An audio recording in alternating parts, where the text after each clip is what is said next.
अस्सलामुअलैकुम। Last lecture में हमने इंटीग्रेशन बाय सब्स्टिट्यूशन को स्टडी किया था। बट सब्स्टिट्यूशन हम कब यूज़ करते थे? जब हमारे पास कॉम्पोजिशन ऑफ फंक्शन होता था। हमारे पास F of G of X होता था। बट समटाइम्स हमारे पास सब्स्टिट्यूशन वर्क नहीं करती बिकॉज हमारे पास कॉम्पोजिशन ऑफ फंक्शन नहीं होता, बट रादर हमारे पास प्रोडक्ट ऑफ टू फंक्शंस आ जाती हैं। फॉर एग्ज़ाम्पल हमारे पास एक x है फंक्शन और एक फंक्शन हमारे पास exponential function e raise to power x है। तो देखें ये हमारे पास प्रोडक्ट है of two functions. This is not a composition because composition हमारे पास ऐसे हो सकती थी कि e raise to power 2x, यहाँ पर 2x एक फ़ंक्शन है और e raise to some power हमारे पास एक फ़ंक्शन है, तो इसे हम कॉम्पोजिशन कह सकते थे।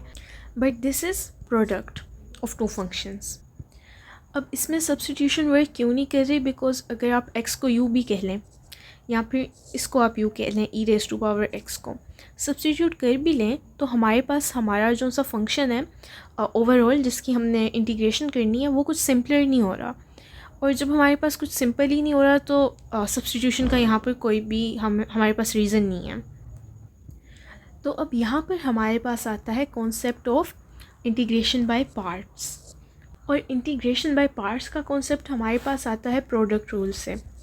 आपको प्रोडक्ट रूल याद होगा जो कि हमारे पास डिफरेंशिएशन का प्रोडक्ट रूल था। डैट अगर कोई दो फंक्शन हमारे पास मल्टीप्लाई हो रहे हैं और हम उनको डिफरेंशिएट कर रहे हैं, तो first function multiplied by differentiation of second function plus second function multiplied by differentiation of first function. तो ये हमारे पास प्रोडक्ट रूल था। But this was in differentiation. और इंटीग्रेशन में हमने पढ़ा है हमारे पास होता है सब रिवर्स। तो अब हम इसे रिवर्स करते हैं। तो रिवर्स करने के लिए हम प्रोडक्ट रूल से ही स्टार्ट करते हैं कि u और v इनको हम डिफरेंशिएट कर रहे थे। तो u into differentiation of v plus v into differentiation of u। अब हम इन दोनों साइड्स को इंटीग्रेट कर लेते हैं। तो अगर हम इन्हें इंटीग्रेट करें, इनके वेरिएबल्स हमारे पास अलग हैं तो इसलिए इनको अलग अलग इंटीग्रेट करते हैं। अब देखें, अगर हम डिफरेंशिएशन ऑफ u v का हम इंटीग्रल ले रहे हैं तो ये तो हमें पता है हमारे पास u v ही आ जाएगा बिकॉज डिफरेंशिएशन को हम रिवर्स कर रहे हैं ना, तो ओरिजिनल फंक्शन u v आ जाएगा यहाँ पर, which is equal to integration of u with respect to v plus integration of v with respect to u। अब हम इसे रीअरेंज कर लेते हैं for integration of u with respect to v। तो देखें ये हमारे पास इधर पॉजिटिव है, दूसरी साइड पर जाके नेगेटिव हो जाएगा। u v minus integration of v with respect to u। तो सिंपली यही हमारे पास इंटीग्रेशन बाय पार्ट्स है। तो ये तो हमारे पास इसका बिल्कुल बेसिक आइडिया हो गया। अब हम इसकी ज़रा एक्सपेंडेड फॉर्म देख लेते हैं अपने फॉर्मूला की, कि अगर हमारे पास दो फंक्शंस हैं, मोर फॉर्मली हम देख रहे हैं अब कि अगर फर्स्ट फंक्शन है हमारे पास is equal to u and second function जो है हमारे पास that's equal to v, then हमारे पास integration of u into v is equal to u function as it is into integration of v। अच्छा, एक और बात कि यहाँ पर वी आर रिज्यूमिंग कि हम with respect to x integrate कर रहे हैं। Okay, so first function as it is and integration of our second function. अब हमारे पास आएगा माइनस का sign, double integration of second function जो कि हमारे पास v है with respect to dx into the derivative of first function, मतलब कि d over dx of u। तो ये हमारी इंटीग्रेशन बाय पार्ट्स है और अभी दिखने में ज़रा ये लेंथी लग रही होगी, बट इसे आप 3-4 दफ़ा प्रैक्टिस करेंगे तो ये बिल्कुल ईजी है, बिकॉज सारे क्वेश्चन फिर एक ही तरीके से होने हैं हमारे। तो इसे आप f(x) और g(x) के टर्म में भी लिख सकते हैं। लाइक फॉर एग्ज़ाम्पल हमारे पास फर्स्ट फंक्शन f(x) है और सेकंड फंक्शन हमारे पास g(x) है। तो इनकी इंटीग्रेशन हमारे पास f(x) into g(x) is equal to first function f(x) into integration of second function g(x)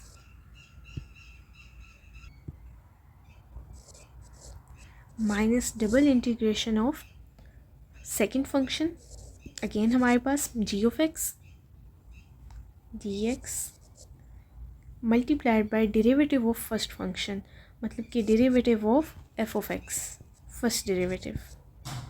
तो ये हमारे पास हमारा फॉर्मूला है।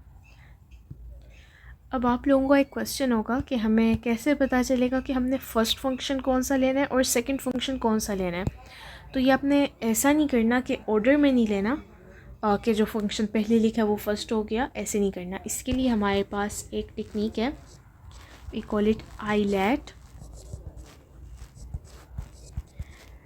इधर आई हमारे पास है इन्वर्स फंक्शन, जिन फंक्शंस में आपके पास इन्वर्स इन्वॉल्व होगा, फॉर एग्जांपल साइन इन्वर्स होगा, अगर साइन इन्वर्स ऑफ x, तो आपने इस प्रेसिडेंस में इन्हें फर्स्ट फंक्शन लेना है कि सबसे पहले अगर इन्वर्स आ गया तो इसको आपने फर्स्ट फंक्शन लेना है। देन हमारे पास आ जाते हैं लोगैरिथमिक फंक्शन, जिनमें हमारे पास लॉग इन्वॉल्व होगा या फिर नेचुरल लॉग। देन हमारे पास आ जाते हैं अलजेब्रिक फंक्शंस। उसके बाद हमारे पास आ जाते हैं ट्रिग्नोमेट्रिक फंक्शंस।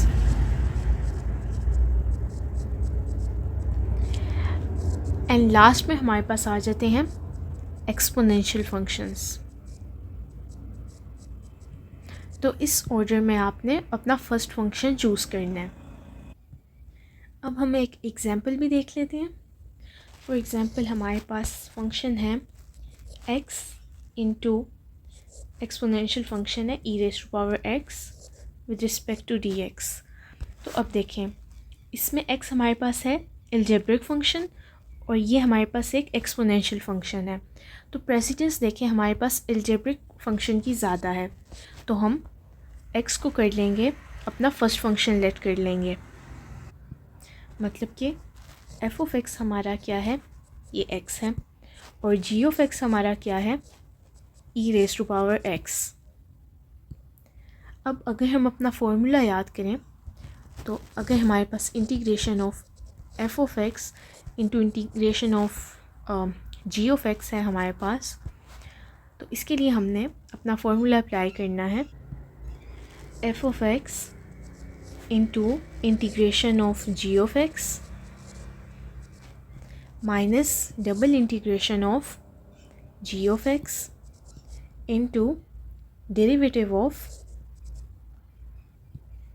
f(x). तो अब फॉर्मूला में हमें क्या क्या चाहिए, हमें चाहिए इंटीग्रेशन g(x) की और डेरिवेटिव चाहिए f(x) का। तो यही दो चीज़ें हम पहले फाइंड कर लेते हैं कि हमारे पास f(x) का डेरिवेटिव क्या होगा। वो हमारे पास होगा x का डेरिवेटिव फर्स्ट हमारे पास होता है 1। इसी तरह हमारे पास g(x) की इंटीग्रेशन क्या होगी, तो देखें e⁻x है, इसकी इंटीग्रेशन हमारे पास e⁻x ही होती है। तो अब ये दोनों चीज़ें हमारे पास आ गई हैं, अब हम इन्हें अपने फॉर्मूला में पुट कर लेते हैं। तो देखें, हमारे फॉर्मूला में f(x) और g(x) की जगह तो हमारे पास आ जाएगा हमारे ओरिजिनल फंक्शंस, मतलब कि x इंटू e⁻x dx। अब देखें, f(x) एज इट इज़, मतलब कि हमारा जो फर्स्ट फंक्शन था x as it is into integration of second function जो कि हमने निकाल ली थी e⁻x। तो x इंटू e⁻x। अब हमारे पास आ जाएगा माइनस का साइन माइनस डबल इंटीग्रेशन है ना, तो देखें सिंगल इंटीग्रेशन तो हम निकाल चुके हैं, तो इसकी जगह हम सिंगल इंटीग्रेशन को पुट कर देंगे e raise to power x into derivative of first function. तो डेरिवेटिव हमारे पास क्या था फर्स्ट फंक्शन का 1, तो इसे हम पुट कर देंगे। अब देखें x into E raise to power X minus हमारे पास integration E raise to power X की क्या होती है, ये हमारे पास E raise to power X ही होती है प्लस कांस्टेंट ऑफ इंटीग्रेशन। तो यही हमारे पास इसका आंसर है सिंपली, और इसमें हमने कोई सब्स्टिट्यूशन नहीं की, तो इसलिए हमारे पास हमारे ओरिजिनल टर्म्स में ही आंसर आया है।